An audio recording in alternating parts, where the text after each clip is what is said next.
Hey everybody, and welcome back to Nerd Radio, your national NerdNet radio direct, broadcast live every Sunday at 11 a.m. Central Time. In between each segment will be sample of the songs that you can listen to live if you join us. So until then, please enjoy. And just a quick announcement before we get started, this will actually be our last show of the year for 2020, so join us back in 2021, once again, live every Sunday. You can join us there or join us later that same week when we put out the audio and video versions on YouTube.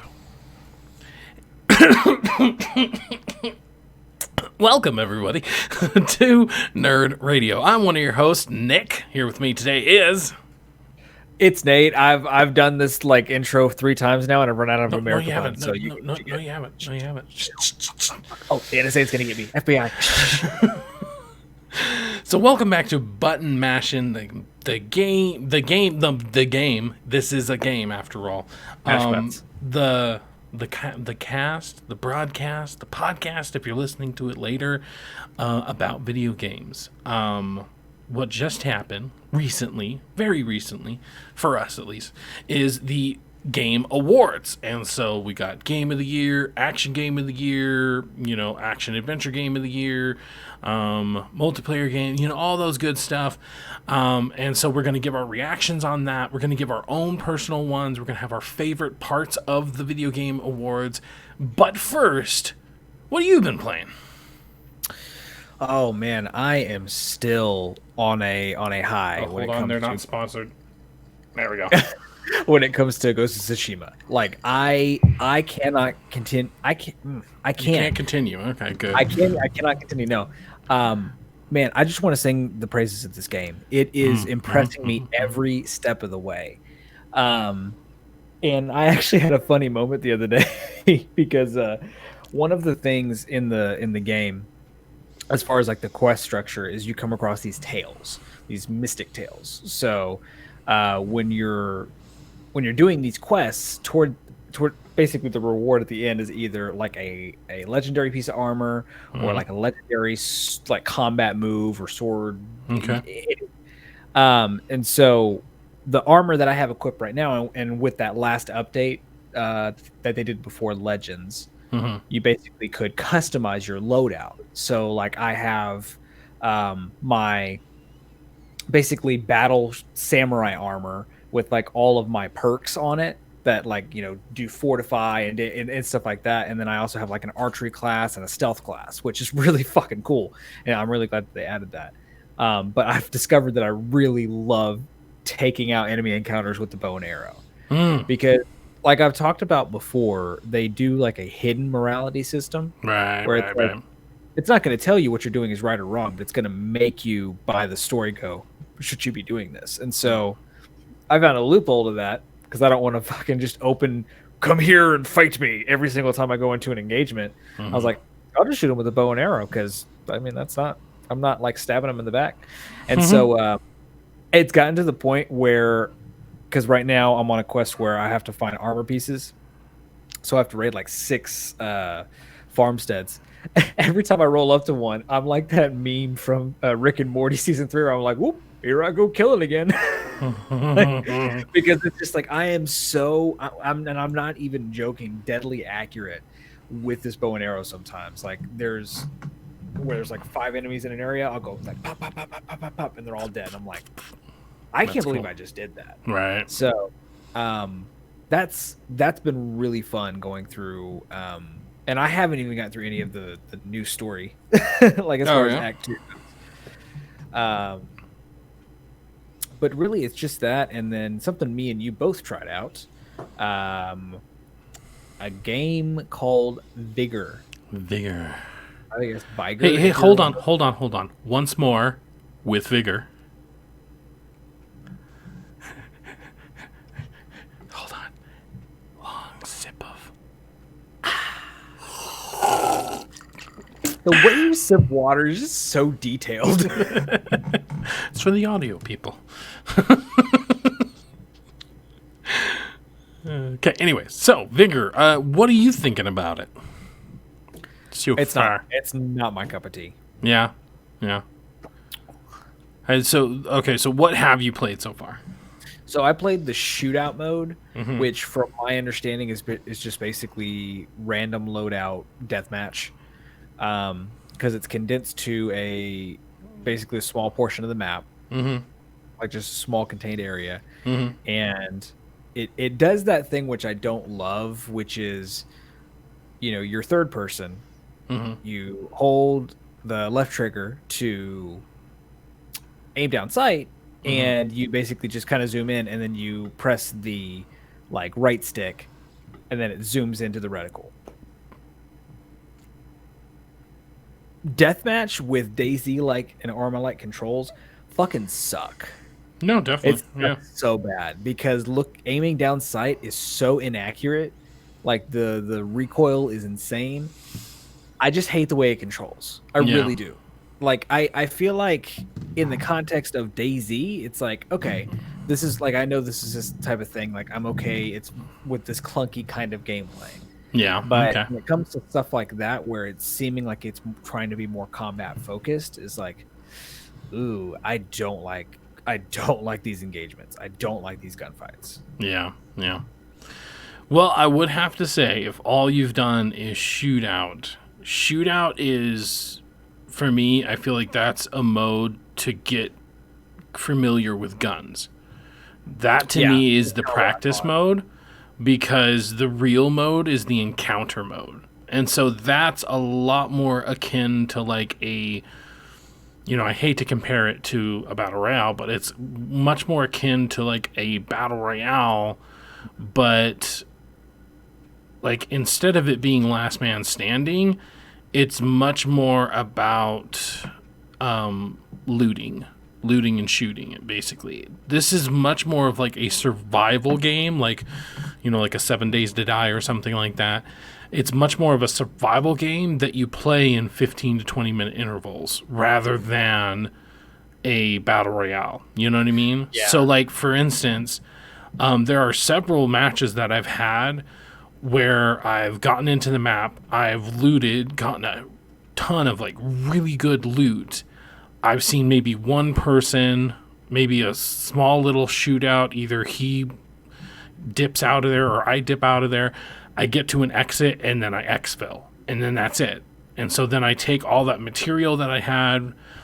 Some of it's material that I can use to craft better weapons. Some of it's materials that I can upgrade my home base. And yeah, that's the gameplay loop for me, at least, is the encounters and that extra tension of I'm going in to loot. That's the primary objective for me, at least. You know what I mean? Like, that's the primary objective, is to go in and loot. Sure, you could go and shoot other people, but you could shoot one person and they're a noob, so they only have like white guns, or you could shoot somebody and they have like really good weapons, so then maybe you want to take them back home with you. But really, going around the map itself and going and like, there's one place where you can get into a safe, and it's guaranteed to have really good stuff in it, or there's one where there's a lockbox, same thing, it's guaranteed to have good stuff in it. And then obviously the supply drop. There's been a couple of times where I've gotten the supply drop and gotten out without having a single person shoot at me.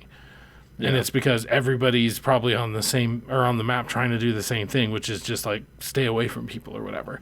So shootout for me is really just getting good with the shooting mechanics.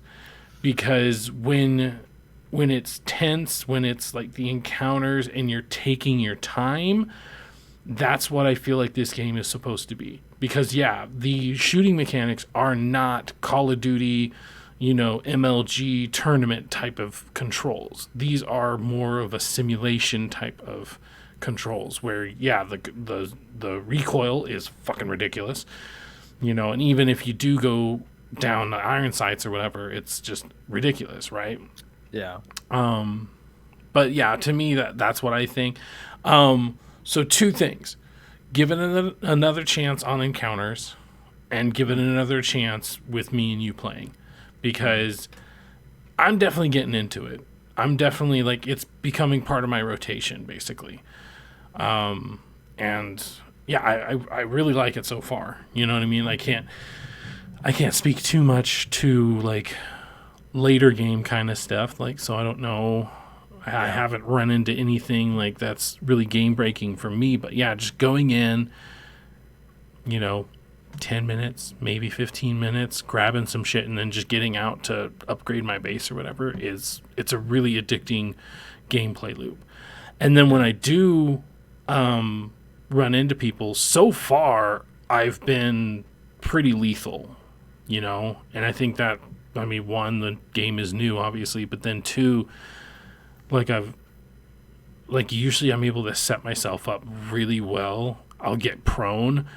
And so then that cursor that's like this freaking big is like, and then you can take them out with like 2 shots basically. Because that's the other thing. It's super realistic in the sense that like I could shoot you one time in the chest, so not even a headshot, and I could take you down. Yeah. You know what I mean? So yeah, I feel like it's a way more of a simulation. And for that reason, like, I think it's expectations, you know? So like you went into it and you went straight to deathmatch, and I don't know if necessarily that was the best way to go, because it's like it might have set your expectations like, oh god, this is just too janky, because yeah, it's janky, but I feel like part of that is by design, you know what I mean? Well, honestly, what the biggest thing was for me was whenever I was going through the modes, I got confused on the menu, and it looked like it showed that it was a 39-minute long game of an encounter, and I was like, I can't play anything that long right now. Let me do this quick. Yeah, no, that's just the maps are on a constant rotation. So in 30 minutes, the map would change to another map.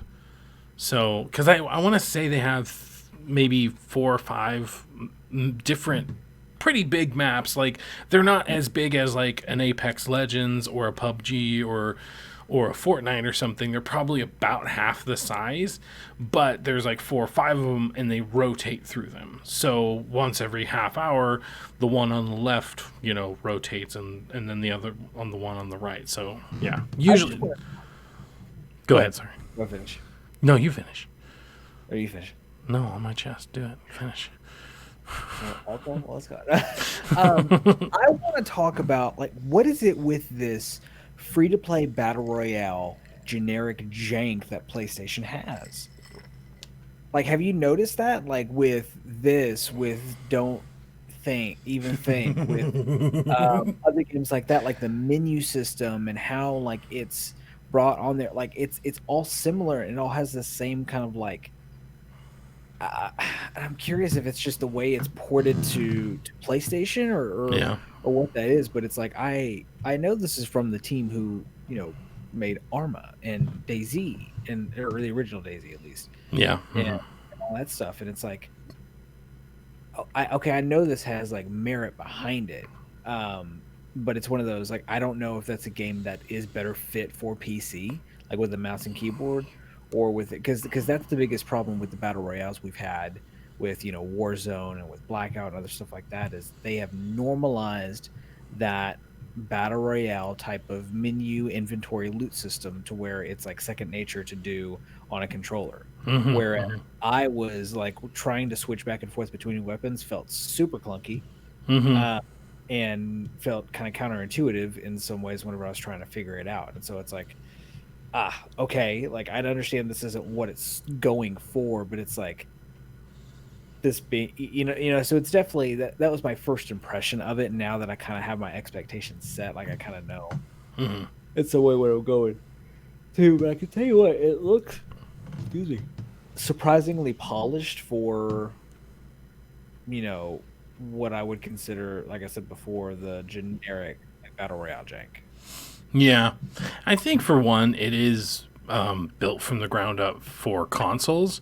As far as I know, there's not a PC version, at least not yet. So this was originally for the Xbox One. It's out on the Switch, and then now it's on the PlayStation 4. So, well, and 4 and 5 actually. So it even runs on the Switch. I've played it on the Switch actually, and it's not too bad. I think my problem is that I don't like playing shooters with the Joy-Con. There's something about those analogs that just, they're not fun to play with. They're not fun to play with. So I need to try it with like an actual controller. And so I think I've tried it with my Pro controller. I have one of the wired ones, and it's fine. I mean, and even considering that it is on the Switch or whatever, it still looks pretty good. You know what I mean?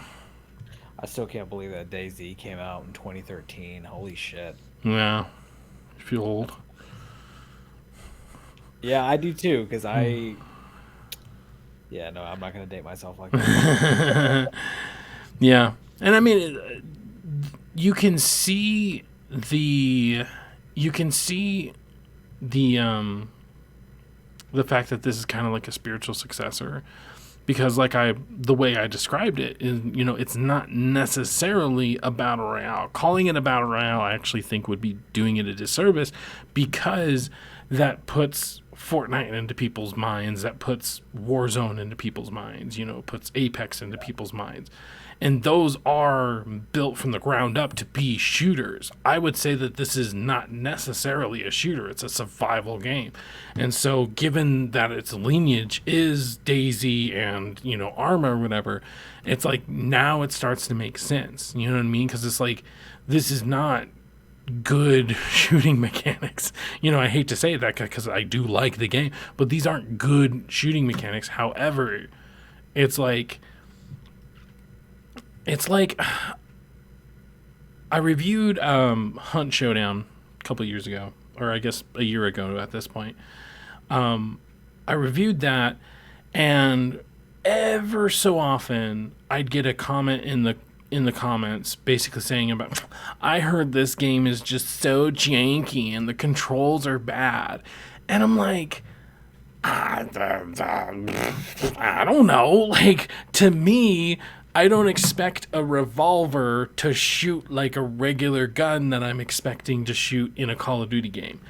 So that, like, the fact that I have to shoot, cock the hammer back, shoot, cock the hammer back, shoot, cock the hammer back. I have to shoot, bolt, do the bolt, shoot, do the bolt, or shoot, put in a bullet. You know what I mean? Like, to me, it's like that's by design. It was designed to be somewhat cumbersome because you don't have 20 round clips. You don't have a 50 round drum or something like that. You are a cowboy and you're dusty and you're gritty. You got some true grit to you. And so to me, it's like people would always not always, some of them are like really nice and they're like, hey, good review, Nick. And I'm like, hey, you're awesome. But yeah, every once in a while I'd get a random comment just saying like, I heard this was dumb. And it's like, first off, fuck off. Like, if you heard it's dumb, then why are you watching a review about it? That's one thing that genuinely doesn't make any sense to me. I'll have people come to my review, which is clearly labeled as a PlayStation 4 review. I had to have people come to my review and just talk about how the console versions suck and the PC's way better.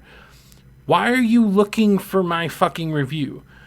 You know what I mean? Why, even if it came up on your recommended, thing, you see, Hunt Showdown PlayStation review, why even fucking click on it?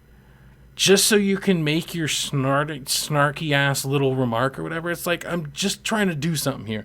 So it's like, I look at how many dislikes we have on it. It's like, I guarantee most of those people are just whiny little bitches that play it on the PC and who think it runs way better on the PC. It's like, it has nothing to do with me, the reviewer. It has to do with the game itself. And that's kind of like frustrating because it's like, I don't make the big bucks when it comes to doing the reviews. I'm doing the reviews because I really like it. And to have a bunch of people just come to my random ass, I'm not even a big YouTuber, random ass review and just be like, dumb. It's like, okay, whatever. You just don't like the game. Like, so long-winded way. long-winded way to basically say that the shooting doesn't bother me, because it feels like it is like that by design, because of its lineage, because of the fact that it's not supposed to be a Twitch shooter. This isn't CS:GO or Valorant or something. That's not what this is. This is a survival shooter. And so you hit, like, you have a Thompson and it goes like, that's by design. It's supposed to do that. So I don't know. So like I said, give encounters a go, but also give encounters a go with me. You know what I mean? And those can be two separate things. You do it by yourself and you do one with me. Because I do think, like, that's one thing I want to try out too. Because I already did my review of it. Go check it out on YouTube. But the one thing I wasn't really able to try out is, like, duos. Because as far as I can tell, there's no matchmaking for duos. So I literally have to invite somebody in order to get into a duos server. So that's a little interesting. Interesting. Now, I do have a quick question because I feel like we're about to go to our first music break. One of those, yeah. One of those things. I know you did a review for It's Free, so why the hell not? For Just Cause 4. So I'm not gonna. I don't want you to say the whole thing, but what would be your bullet point, or like, what would be, I guess, your broad impressions of Just Cause 4? So if I could say it in one sentence, it's dumb popcorn fun. Would you say it's better than 3? I don't know because I don't give a rat's ass. Okay. I've played. To be clear, I've played Just Cause 1 all the way to 4. I've played every single one, but they are so goddamn similar, and I wouldn't necessarily think that's a bad thing. If you like Just Cause, you're gonna like Just Cause 4 because it's been the same since 1. Sorry, go ahead. What? I was just gonna say, does it feel a little bit better mobility wise? Because I remember that was kind of one of the things in 3 that I was like, does it kind of give you that ragdoll kind of effect? Yeah. For open physics stuff. Okay. You know, if you just watched our videos on youtube.com/ThreadX Reproductions instead of asking me questions. For the record, I just wanted you to give like a brief. That's all I was asking because I'm planning on watching it. Oh yeah, well, watch it and then ask questions. I don't have the updates. Okay, I should have notifications on, but I don't. I'm sorry. Musics. Move it up and down like bring it right here. Let me squeeze that. I think I wanna bring that home. Catwalk on the A1, cause she got a pretty face. Hey everybody, and welcome back to Button Mashin. That's right, gonna mash them butts. So we're gonna talk about the Game Awards. TGA. It's in the game. It's in the game. Nice. First off, biggest disappointment. I'm going to say it right here, right now. They had Tom Holland and Nolan motherfucking North. And did they give us a sneak peek? Did they just give us some behind-the-scenes, video rather than the behind-the-scenes pictures? No, we didn't get shit. We literally just had Tom Holland come on talking about how he's going to be Nathan Drake, and then he just handed it off to Nathan Drake. What the fuck, guys?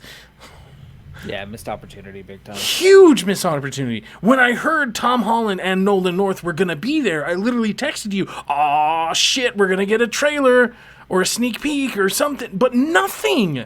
Like, what the hell, out of all the shit we had to put up with? Like, oh, world premiere. Instead, we got dinosaurs and Vin Diesel. Like, are you fucking kidding me? So stupid. And the animation of that one was so goddamn janky. Like, when they're running away from fucking dinosaurs, like, their feet weren't even connecting to the floor, and it's like somebody took the running animation and literally just dragged it with a mouse. That's what it looked like. It was so goddamn janky. It was bad. It was bad. Oh my god, it was so bad. Like, and of course, what was he do? He was saving his family. So awful. Hey, it's ending in movie, so oh my god! And then there's that one part where the kid was like, and it's just like, I see you're trying to like show how good your facial, but it's like one second it looks like Vin Diesel. It looks exactly like Vin Diesel, and then it's like all of a sudden it doesn't. And then there's several times where it looked like a deep fake instead of an actual. Oh, yeah. Can we talk about the blood too? Right, the blood was super. It was like stop motion animated. Yeah. Like, what was going on with that goddamn trailer? And then they show us a freaking trailer for the animated series, which I'll admit, way more interested in that than anything else. But what's weird about it is, like, why? And then, of course, who does it feature? Vin Diesel down at the bottom. I'm like, oh my god, seriously? Like fuck off. Here's the thing. What game has been going on? Like, I think it's weird that Ark is doing Ark 2. Right. And that's the thing. Like, as soon as we got to the cave, there was a light, and I'm like, oh, it's going to be like technology or something. And then she looks down at her hand, and I'm like, oh, fuck, this is Ark? Fuck this. Yeah, not that I don't like Ark. That's not the point. It's just that I thought this was going to be something new and fresh, and like, oh, Vin Diesel part of it. Oh, okay. Yeah, that's what I thought too. Like, it was giving me major Horizon Zero Dawn vibes, especially to that kind of lab area there. But like, I'm not a big Ark player, so I wouldn't have caught that. But I mean, it's odd. That was definitely odd. But yeah, and I kind of feel like from the announcements that I saw, there were a couple, don't get me wrong, but there wasn't like an overwhelming amount of announcements where I was like, oh my god. Yeah. So let's get to it then. What was your favorite announcement? So let me pull it back up for all of them. Pull it, baby. So I can go back and recall. Honestly, what I would have to say is probably going to be Back for Blood. Yes! Fuck yeah! Fuck to the yeah! Like, get some! Oh my god! So, obviously it starts off with the scientist, he's looking at this thing, and he does that thing like in Prometheus where he's just looking at it and then it just goes at his face or whatever. And then there's that other part where like the worm goes from one eye of the zombie to the other. That was creepy as fuck. But anyways, as soon as it got into the faux gameplay of that trailer or whatever, I'm like, oh, no fucking way. I'm like, either this is the Back for Blood that I heard about a couple years ago, or they're gonna go full on Left 4 Dead 3. So I was like, either way, I was going to be happy. You know what I mean? Like, I would have been happy with no matter what it would have been. But it did end up being Back 4 Blood. So they're keeping the whole 4 thing, but they renamed it. I'm guessing because Valve technically owns Left 4 Dead, but then they called it Back 4 Blood just to, let everybody know. This is still the same team and everything. It's Turtle Rock, so, dude... And then they showed gameplay. I'm sorry, you're not fooling anybody. You're not. Yeah. I'm sorry. That was ridiculous. Well, it's like, but gameplay is key. And of course they had that cute little like, yeah, but gameplay is king. And then they show what's supposed to be gameplay, and I don't know. It seemed too canned. You know what I mean? Because like there was literally a part in it where he's like, you take that and you take that and you take that, and it's like, okay, how is the voice acting going exactly on with the shooting or whatever? I think it is a very faithful representation of how the end game is going to be. However, you're not fooling anybody by saying that that's real fucking gameplay. I'm sorry. Well, the thing with me is, and what I'm kind of nervous about is I didn't like the way that gameplay looked. Like, really? Because the thing that I love about Left 4 Dead is the style. Oh no! Oh yeah. Okay. Keep going. Is the style, the humor of it, and like especially with the gunplay, it looked too generic military. Yeah. Like how Left 4 Dead, like I'm thinking about like the chainsaw or the katana or just batshit crazy stuff like that. Like it's got this humor about it.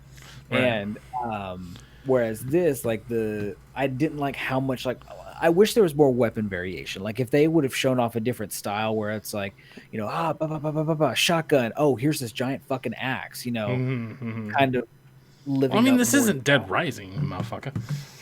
I know, but still, like the gameplay just looked too. I agree with you. It was like too generic. Like it didn't. Like I'm hoping it has more. Oh, I don't doubt it will be so much better. Like we got a little bit of the personality in the cinematic. I don't feel like the personality they were trying to show in the canned gameplay. It's almost like that faux squad in Anthem. You remember that one? It's like, oh, dude, you got the javelin? I'm like so jealous. And it's like, like no, that's not how real people talk. Like, nah. Anyways, but like the canned audio, I just feel like didn't do it any justice. But it's like I just drowned that part out because the gameplay itself was just like, okay, this is Left 4 Dead. The only difference is we can aim down sights. Yeah, aim down sights now. So, like, that was the only thing that was like, but like, there were special zombies, there were boss zombies, there were all these different, like, oh my god, like, you have no idea. I've been waiting for this for so long. Okay, I've almost been married for 12 years. Okay, to put in perspective, for my bachelor party, we did nothing but play Left 4 Dead 1 and 2 all fucking night long. Well, technically, we just played Left 4 Dead 2 because by then they had all the maps on Left 4 Dead 2. You know what I mean? So we played through the entirety of Left 4 Dead, and that's what I did for my bachelor party. So 12 years later, I'm just like, fucking give it to me. Yeah, see, and that's what I'm looking for. Because fun fact, funny enough, as of now, it's Thursday, so tomorrow we're actually going out for my buddy's bachelor party. And because it's COVID and we're trying to be responsible, what we're gonna do is we actually found a strip club that is open. So we're gonna go, do that whole thing, go there for a couple hours, and then come back. Are they gonna make you put on a hazmat suit before they grind upon you? Baby, grind on me. Relax your time, take your time on me. Yeah. I'm curious to see how it's gonna go, but the plan is to come back to my house here, and we'll like all play games, like have them bringing their PlayStations. Mm-hmm. But here's the thing: is like I'll look forward to playing Call of Duty and stuff like that, but I so miss old school LAN days where you have with Halo and Left 4 Dead, where it's like, okay, I can remember vividly, like me and my buddy Simon just going through Left 4 Dead 2 with like the director's commentary on, and like it's a moment in time. And so yeah, it's exciting that we're potentially going to get that nostalgia again. Mm-hmm. I feel like it's something we really need. Yeah. And I feel like a lot of people are like that with Mass Effect. But here's the thing, like I'm not a big Mass Effect guy. I will be with the remakes because I tried to play one and I fucking can't. The game is so old. I just couldn't do it. Yeah. I couldn't. But I know that like that got a lot of people going. So that's cool. It's like you do you, but that just did nothing for me. So the very first announcement, which I'm surprised they started the show with that, was Sephiroth. I thought that was really cool. As soon as I saw like the wings, like I was like, is this Final Fantasy? Are they gonna do fucking Sephiroth? Like, no, they already have Cloud. Why would they do Sephiroth or whatever? And then the little sing happens, and then the music starts. I'm like, motherfuckers doing Sephiroth or Sephiroth, however you want to fucking say it or whatever. And I'm like, motherfuckers. The one trailer I didn't watch was the one about Striking Distances game. Which one's that one? The Callisto Protocol. Dude, that one looks so good. I was getting mad Dead Space vibes. That's what mad Dead Space vibes. In the best way possible. Like, if this is just the spiritual successor to Dead Space, that's great. Which, by the way, the person running this is, freaking Glenn Schofield. So yeah, he was the director of Dead Space or whatever. So the fact that we're getting mad Dead Space vibes is by design. And that, like, that just obviously it was very, CG or whatever, so it's not like that's going to be the game or whatever, but still, like, the one good thing that these kind of trailers can do is set a vibe. You know what I mean? And so when it sets the right vibe in this particular circumstance, then it's like, all right, get me hyped. But then in the exact opposite, let me look down the list or whatever. The exact opposite. Oh, we had like open roads. It's like, okay, it was just CG, and it gave me sort of something to look at, but it's just like, like that's not a good example. Maybe. I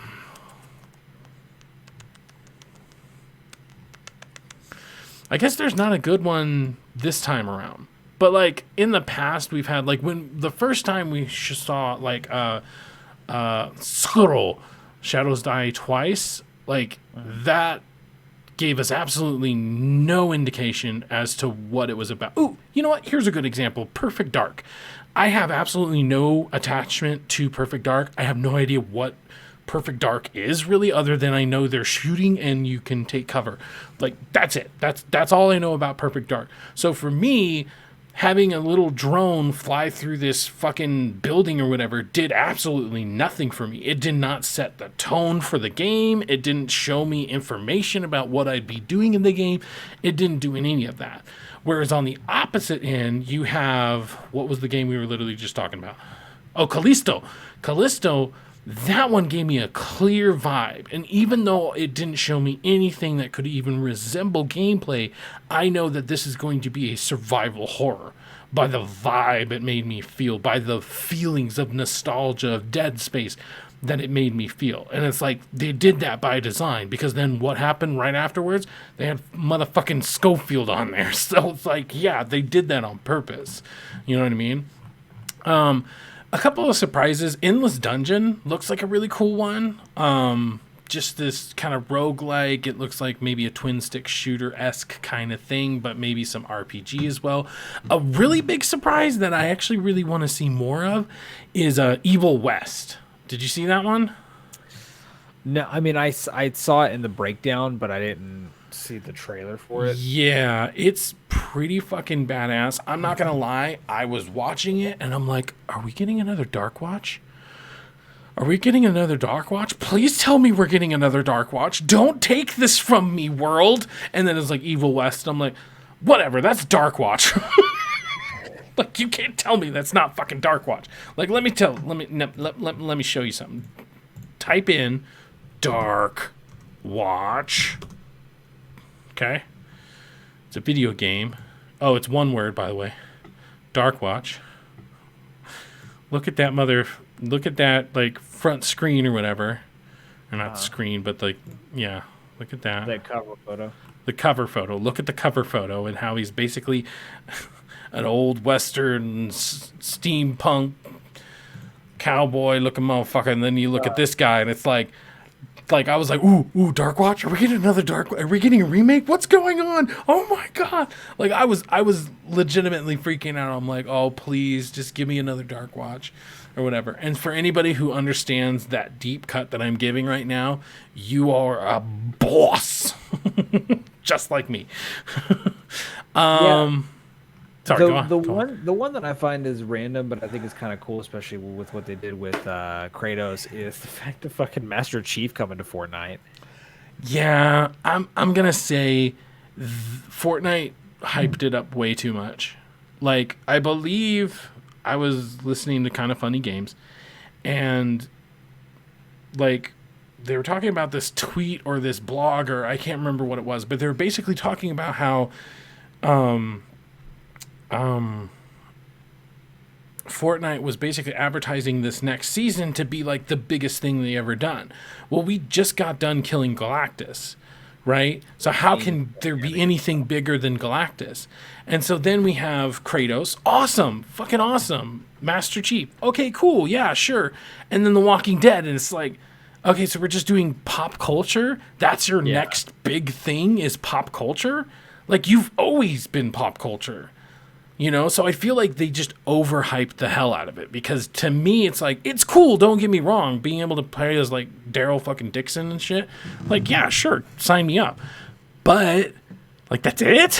Like, I guess I was just expecting too much, and it was because of the way they were hyping it up or whatever. So, one that looks really, really, really ridiculously good for me, at least, is the It Takes Two by the Fuck the Oscars guy.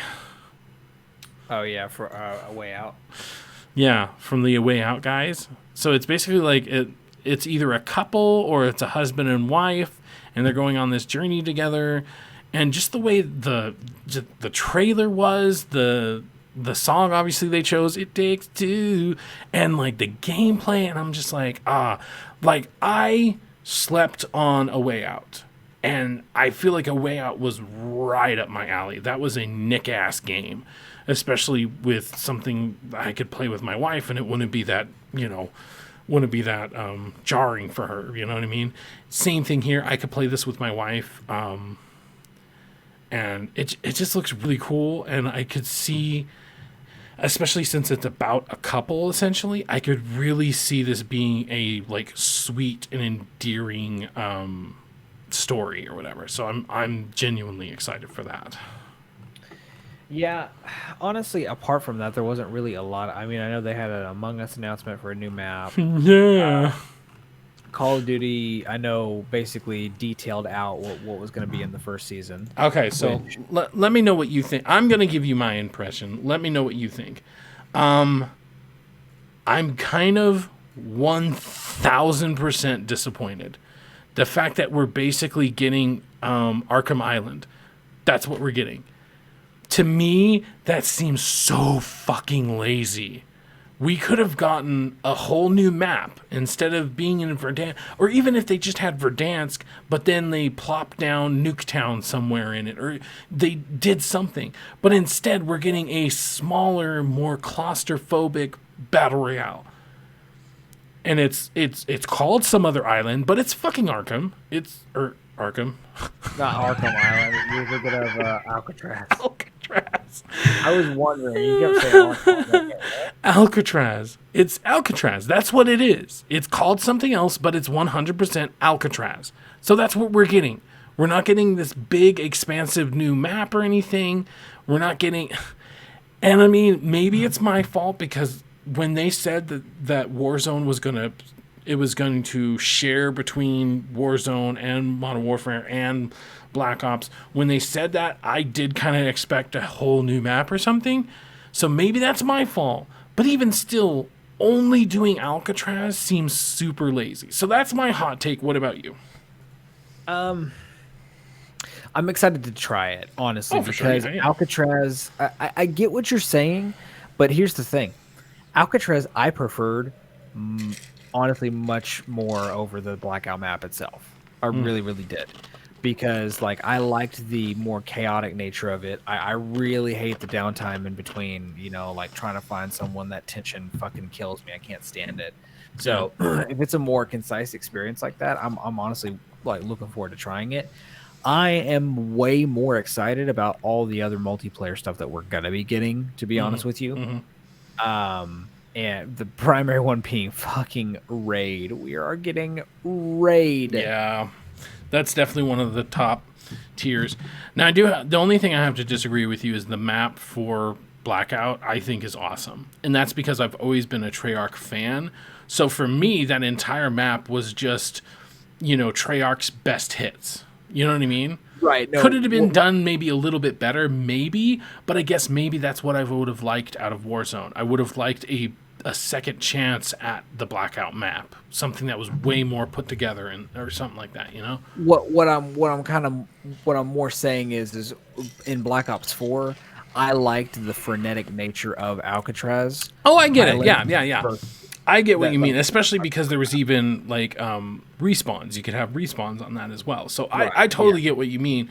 But as far as like preferences, even over Verdansk, I prefer, like, if we could have the gameplay and all the same stuff, but on Blackout's map, Like, fucking sign me up. And honestly, maybe that's what I was expecting. Maybe that's my own fault for expecting that. But to me, Timmy! Sorry.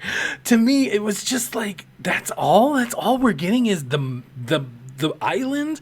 I hope that they expand it in some way. Kind of like in... when Blood of the Dead came out, instead of it being just the building, it was the building and the surrounding area. Now, granted, Alcatraz Island on Blackout was also the surrounding area, but I just hope that they find some way of making it bigger. Because I really, like, I don't mind it being more claustrophobic, but I don't want it to be literally a quarter of the size of Verdansk. I don't want that personally. But you guys, let me know what you guys think about it. Because up next, I'm good.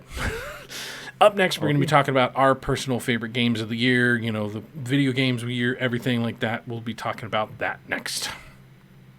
A little crazy, they better pay me, or they will pay, go click, click. I make it rain. All right, welcome back, everybody. Everybody. Yeah. Shake that body. Speaking of bodies, I don't know. There was no segue. They Game of the year. Do you know what it was? Did you see that part? Yeah, I did. Yeah. The Last of Us Part 2. I will admit, I even texted you about this. I will admit, I was hoping for a Ghost of Tsushima, you know, coming around the bend, you know what I mean? I was really hoping for that because it reminded me of when Red Dead Redemption won pretty much every, like, it won for art design. It's like, what's so fucking artistic about cowboys? Yeehaw, look at the way the dirt's on this person's face. Like, yip-de-doo. So anyways, so, like, it won everything. And so when it came to Game of the Year, I was like, yeah, just fucking do it. Just fucking give it to Red Dead, you motherfuckers. And then it was God of War, and I'm like, oh! Like, I was so excited.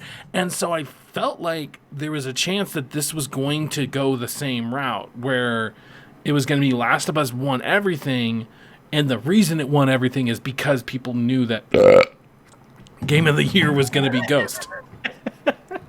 I threw up a little in my mouth. Oh, that's a great. Yeah, and that's what I thought was interesting, and it is my fault. It's something I completely recognize. Like I have not, and I've said before, I have not played Last of Us Part 2. So Yeah. I can't give you a comparison of which one I personally think is better. See, and the thing is that I haven't played Ghost, so I have the exact same problem, only for the opposite game. But even, I know this sounds bad, but even after playing Last of Us Part 2, the only thing I can really do is compare it to Last of Us 1, and Last of Us 1 got Game of the Year, right? And for me, I don't think it's Game of the Year. I think it 100% deserves to be nominated and even get like a runners-up trophy or something. But everything I've been hearing about Ghost, I feel like it should have won. You know what I mean? Because, like, And it did technically. It was the People's Choice winner. That's true, So, yeah. But you know, I mean, is do they that- get a trophy for that? I don't know. but yeah, I was definitely rooting for it. And that's not to say that Last of Us Part 2 is a bad game. Like, I'm not on the side of the anti-trans motherfuckers out there. Fuck them. But at the same time, I am able to recognize its flaws, and I would say that it's good. Maybe as good as the first one, but not better. It's a little bit worse. We're talking little bit worse than the first one in certain aspects. So for that, automatically it makes it not Game of the Year for me personally, because it's like if I can admit that out loud, then I don't think it should be Game of the Year. You know what I mean? Now, once again, I haven't played Ghost, so for all I know, it's a big pile of shit, and Nate's just a retard. Oh, let me rephrase that. Aardvark. I'm gonna be honest with you. I'm a little retarded. No. Yeah, no. My advice for you when you do get Ghost of Tsushima,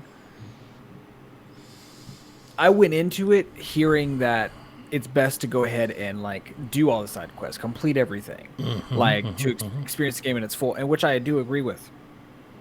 However, I feel like I spent too much time in the beginning stage of Act 1, so what I would recommend is don't just do the main story quests, like do the tales, but don't try to do and find every little thing at first.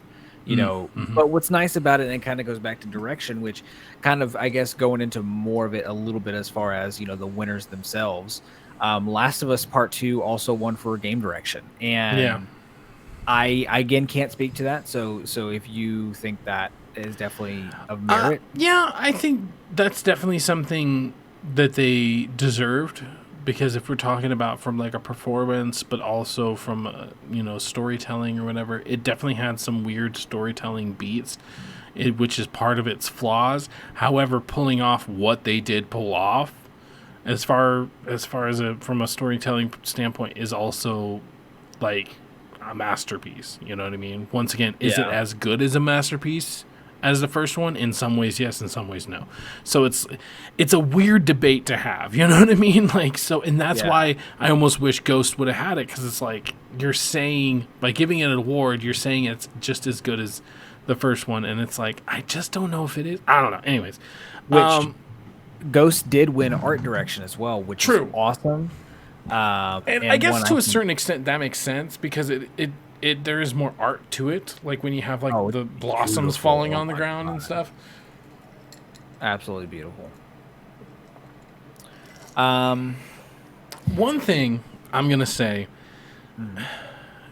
might be unpopular opinion or something, but one thing I don't really like. So Among Us got multiplayer of the year. That's great. That's awesome. But since when did we start giving games that haven't come out this year awards? When you talk about ongoing, like No Man's Sky got it, for instance, that was a huge surprise. Like, what?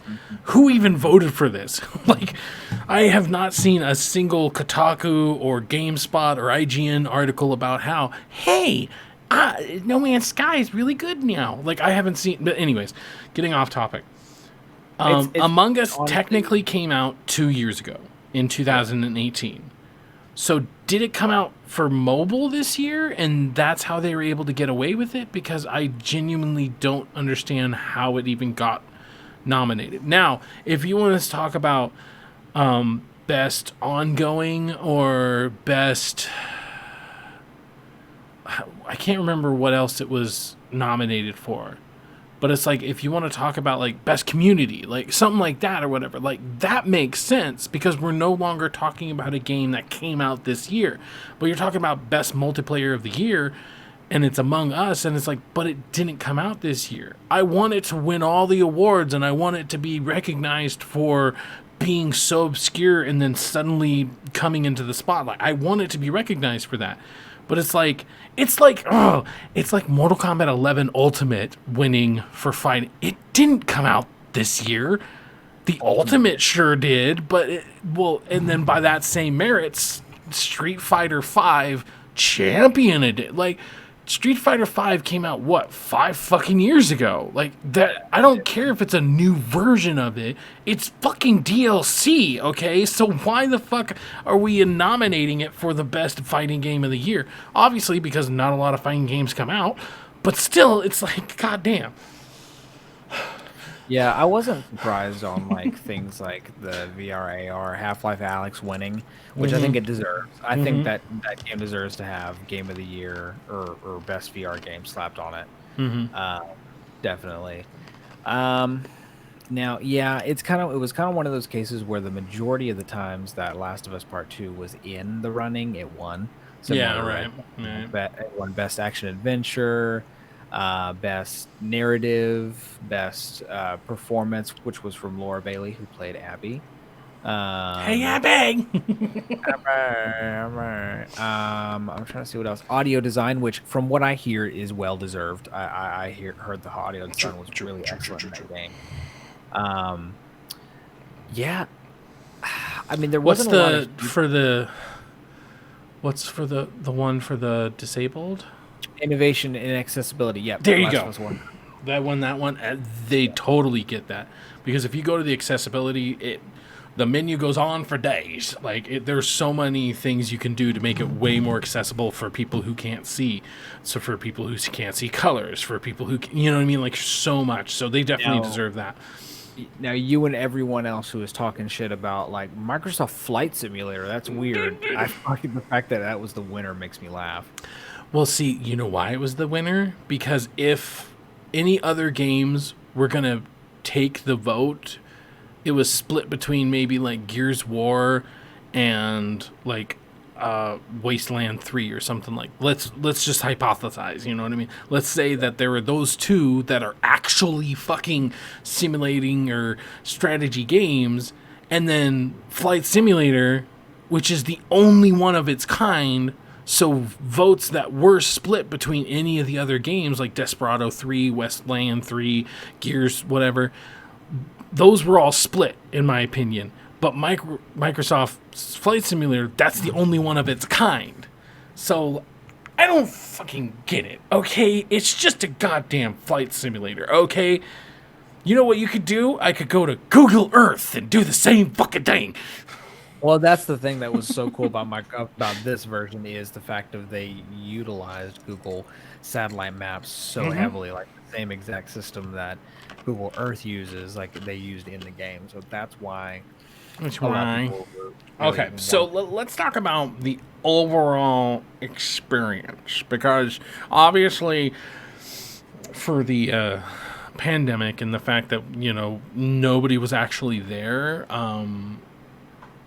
they still kind of ran it like a normal one.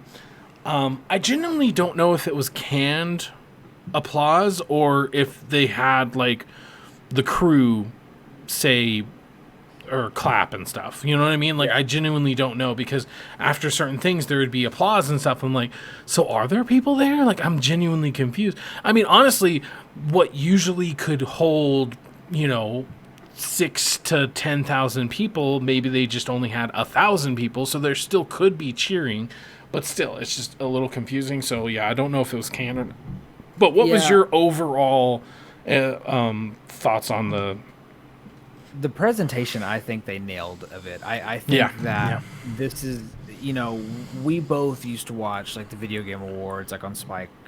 You know, and all the crazy presentations, and that was cool. And you got used to the we'll come back after commercial.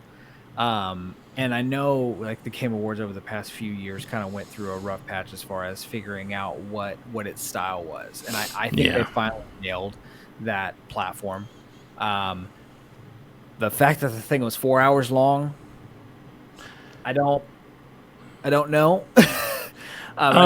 I mean, I'll say me watching it, I didn't feel like it was, and that's because I feel like I'll agree with you in the fact that like I feel like they found their pacing, because in years past it'd be like, okay, let's watch 8 fucking trailers, do one goddamn award, and then 10 more trailers or some bullshit.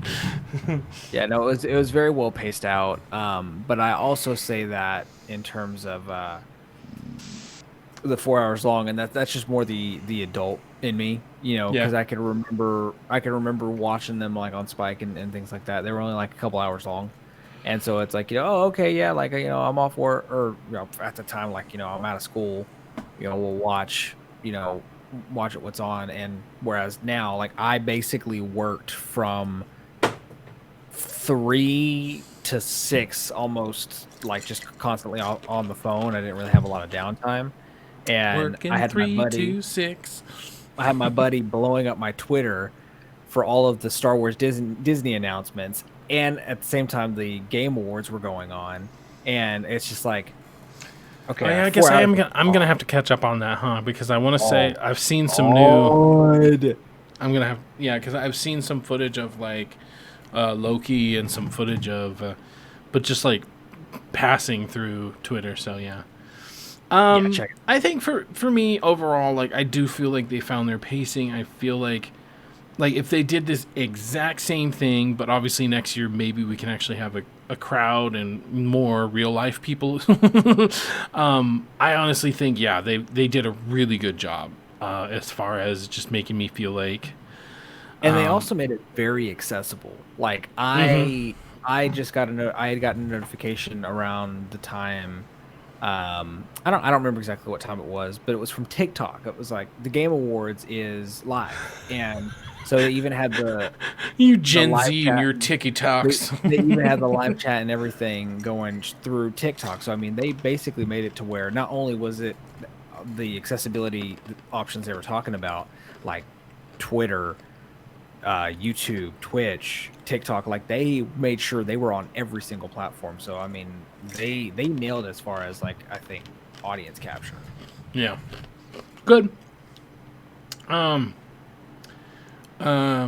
Like I said, I was able to watch it pretty much from beginning to end.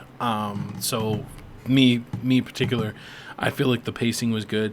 Honestly, I'm with you where I'm not a huge Mass Effect fan. So that being like the last, and one more thing, you know what I mean? Like that being, and it was like I know some people will accept that, but the fact that it was like Mass Effect will continue. It's like right, like okay. Thanks, I understand that's still important because we haven't had any update from Mass Effect for years. Oh God, when was Mass Effect 3? That 2012? Don't look it up; it'll make you feel old. Well, either way, it doesn't matter because even if you count Andromeda, for instance, it's been a couple of years. Now granted, like the sequel trilogy of Star Wars, honestly. True. I mean, granted, she, wipes off the snow and it says in 7, so it sounds like we are returning to the Shepard universe or whatever. We're not going back to Andromeda. So granted, there is that nostalgia there, plus we're finally returning there. But at the same time, I'm just not that... Like, for me, Back 4 Blood was the most exciting game of the entire thing. And that was at the fucking beginning. So it's like... There was a lot of really cool things. Like I said, It Takes Two. I really, really can't wait for that one. There was a lot of really good moments, but at the same time, the thing that excited me the most was at the beginning. That would for me be the only negative. Is that the thing I was super excited way at the beginning. So, so let's talk a little bit about our personal games of the year or personal whatever. You know what I mean? How do you want to do this? What's your personal game of the year and why? Well, see, here's the thing with me. Mine's gonna be very simple because I, by the numbers of what all came out, did not play as much. Mm-hmm. So I could.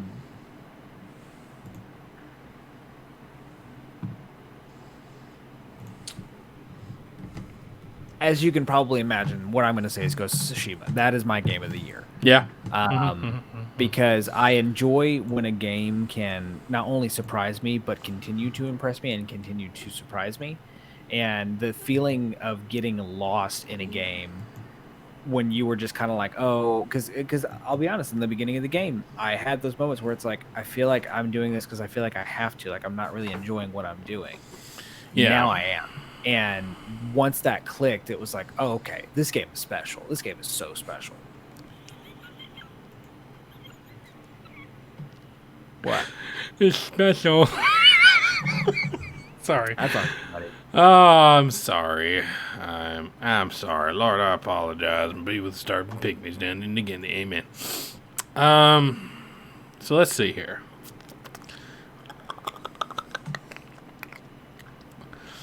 Damn it, this is not... No, here we go. Okay, I don't like that. Here we go. Okay, so let me hit on a couple of the big ones.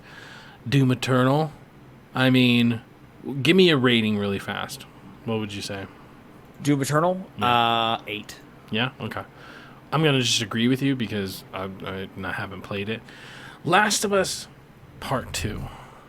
Last of Us 1 would be a 10. Last of Us Part 2, I think, would be like a 9.5, if I'm being honest. Because, I mean, I can't say too much because you haven't played it. But there's just enough of it. Like, if we're talking about from a technical standpoint, that's where I can agree as far as like a game of the year. I can agree from a technical standpoint, this game deserves game of the year. But if we're talking from a narrative standpoint, that's where it kind of loses me, because it's like, okay, you tried to take me on this journey. I see what you're trying to do, but there's just, play the goddamn game. Final Fantasy VII Remake is probably my biggest thing on my wish list, because I am a goddamn huge Final Fantasy fan. I played the demo. The demo was fucking awesome, and I'm just poor, so I don't buy every game, even though I try to, get as much information for everything. Avengers, I think, is the biggest, I wouldn't say missed opportunity, because I feel like a lot of people would say it's a missed opportunity. Do it. Avengers is the biggest should have come out next year game of the year. Because Cyberpunk should be that. No.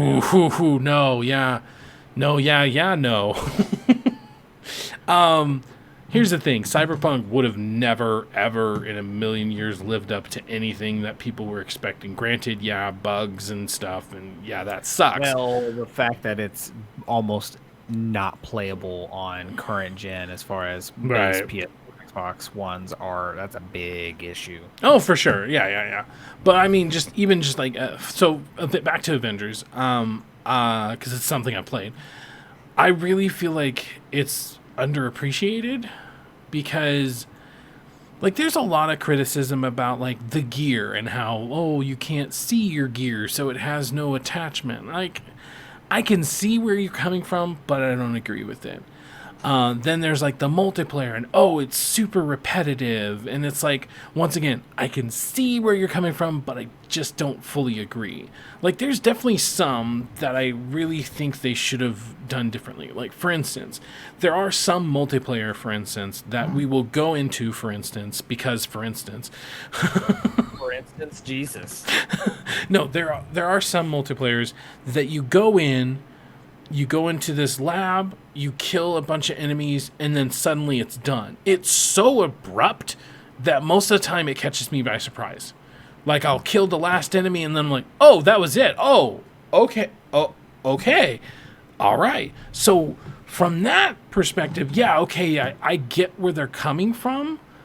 And I definitely think they should have reworked it. Honestly, I think a huge thing they could have done differently, or a huge thing they could do differently, is we need something like Destiny, where there's an Earth biome, there's a Titan biome, there's a Venus biome, there's a Mercury biome, and all these biomes are a really big area. And you can go around them, and you can explore them or whatever. There are several areas in Avengers, for instance, that are big enough to encourage you to explore. However, when you do just multiplayer and you do those little, like, bite-sized missions, like, it just seems empty. You know what I mean? So, like I said, I can see where people are coming from, because it's just like, it happens. You kill that last enemy and you're just like, oh. Or like one of your buddies kills the enemy and you're literally just standing in the middle of the room and you're like, oh, it's over. Okay. like I can see where people are coming from, but it's like such a small fix in the sense that if they would have play tested it a little more, if they just would have had a little bit more time. Ghost of Tsushima is another like biggest wish I would have played games of the year. Immortals Phoenix Rising is another one in that category. That one, I feel like if I would have played this year, could be like, I can see myself playing it next year going, holy shit, like this is, Yeah, I can agree with that, and I feel like I might feel the same about Valhalla. I'm excited to play Valhalla. The problem with it is a lot of these I am absolutely going to wait to play it on the better version, because that's what I did with Black Flag. Let's see, beta Um, version. and it's not as big of a jump this time, but I mean, just optimization wise, I would much rather it run there. And that's going to be the same thing with Cyberpunk as well. Cyberpunk is out for all intents and purposes. Um, and I don't have the hype for it right now.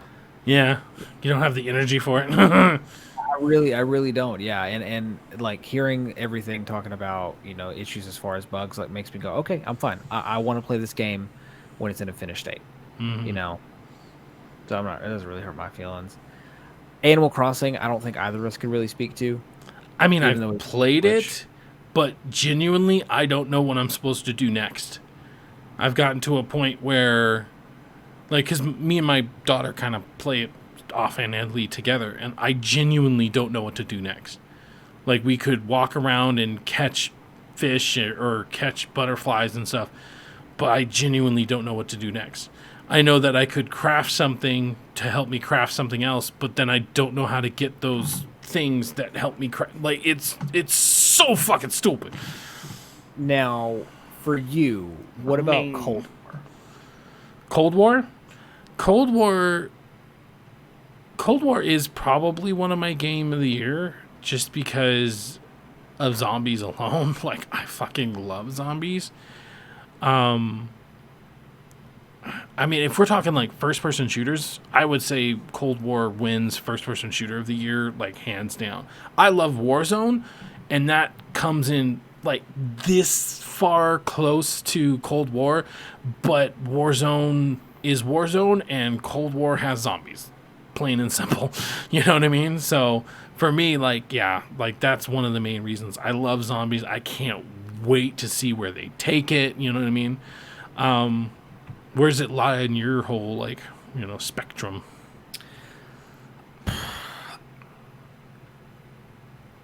It's a fun Call of Duty, but it feels like it's in that cross-generation phase, honestly. Yeah. Like, it's giving me Ghost vibes, where it's like, I can't give it the polish and give it the, like, appreciation that I can with, I guess, Modern Warfare feels like a finished Call of Duty game, whereas Cold War still feels like it has some edges that it needs to get smoothed out, and I feel like I'm going to ultimately have the better experience once I play it on PlayStation 5. But I mean, I do enjoy it. The multiplayer is fun. It feels like Treyarch multiplayer, and I really enjoy that. I like the guns. I like the way the guns feel. I like the pew-pews. I like the para, but I also like how much easier I feel like the camouflage system for guns is, and like I feel more motivation to grind, and I'm glad that they took away like the daily challenges as far as the ones that like front and center Modern Warfare has, because that's all I would play Modern Warfare for. I would complete those challenges and I would get off.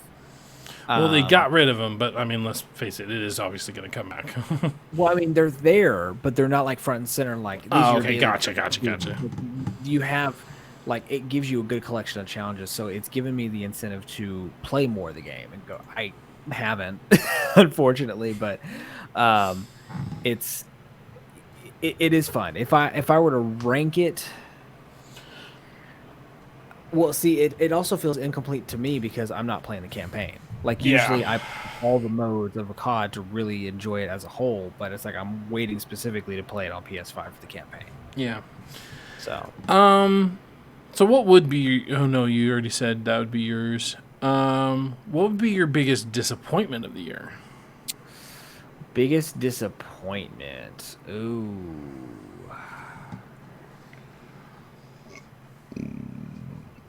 So not worst, but just, oh man. Does it have to be, this is going to sound like a Nate question, does it have to be for a game I played? No, go for it. I would honestly say Star Wars Squadrons. Oh, okay, interesting. And I say that because I think it was a little bit too content light for what people expected, and for a game that would be really cool and like a really awesome way to bring back like the X-Wing style and franchise, I think is going to end up being dead in the water. Yeah. And I don't feel like it's going to have the player base that it needs to thrive, and that sucks, especially because of the fact that you can play it in VR. But I feel like too, if they would have marketed it as a VR game, I feel like it would be in better conversation. Yeah, maybe. All right. So my biggest disappointment of the year. Do you think you can guess it? Is it Avengers? No, because I was talking about how much I like that one. Okay. No, my biggest, and I mean biggest, by a long shot. Like, I was disappointed with Avengers, but I'm disappointed with Avengers more for the fact that more people didn't like it. Because, like, one thing I absolutely hate hearing is like, oh, it's just button mashy. It's like, okay, maybe when you're leveling up, it's button mashy. But when you start unlocking all the different, like, move sets or whatever, no, it's fucking not. So fuck off with your fucking button mashing bullshit. Anyways, not only that, but you have different kinds of enemies, and you have to take them enemies down a certain way. But that's not the point. Biggest disappointment by a long shot. This actually might surprise you, I guess, but Genshin Impact. Do you remember how? What? It doesn't surprise me. Oh, it doesn't surprise you? So there you go. But do you remember how high I was on this game? How high? I was just like that. That's how high I was. This game, let me tell you. Let me tell you this much. This goddamn game is okay. If we're talking about only gameplay, and we're talking about just the fun I did have with the time I had with the game, if we're talking about that, game of the year. Not even joking. A free-to-play game, bullshit waifu game was my game of the year. Okay? For about a week. Actually, it wasn't even a week. It was literally like 48 hours, I think. Okay? I started playing this, and I'm like, this is kind of fun. I like this. Oh my god, I really like this. And then I'd start doing some of the puzzles to unlock these random ass chests or whatever. I'm like, this is really cool. It took the exploration and it took the discovery of Breath of the Wild and it put it into a completely different context. Because if I'm being honest, I don't fucking care about Zelda. I don't care about Link and his struggles and, Hyrule. I don't give a rat's ass. So Breath of the Wild, it was fun. Let me be clear. Let me be 100% clear. It's a very fun game and very innovative, and, the immersion type of gameplay is really interesting. However, it's just I have no attachment to Link. So I have no reason to keep going back to the game. So you take that exact same thing and you put it into a different game, and now it's this more kind of MMO or looter shooter kind of thing. And I'm like, oh my god, I really like this. And it was a very well crafted game. It was a very well done game. Oh god, I remember how much I loved that game. For literally 48 fucking hours, and I started digging into it, and the moment I realized just how much of a pay-to-win game this is, I was just like, damn it, like, I can't explain to you just how much I was like full, like, my flag was at full mass. And then all of a sudden, it got knocked down by a fucking hurricane. That's how bad it was. Okay? Because basically, this uses loot boxes to give you waifus. And then some waifus are better than other waifus. Some waifus are 4 stars. And then that same exact waifu is now 5 stars. So its stats are just naturally better. Mm-hmm. And so you could spend hundreds of dollars, and I literally watched a guy spend hundreds of dollars, and you could just get shit. because obviously it's stacked up against you. It's stacked up so that you have like a 1.4% chance of getting a 5-star anything.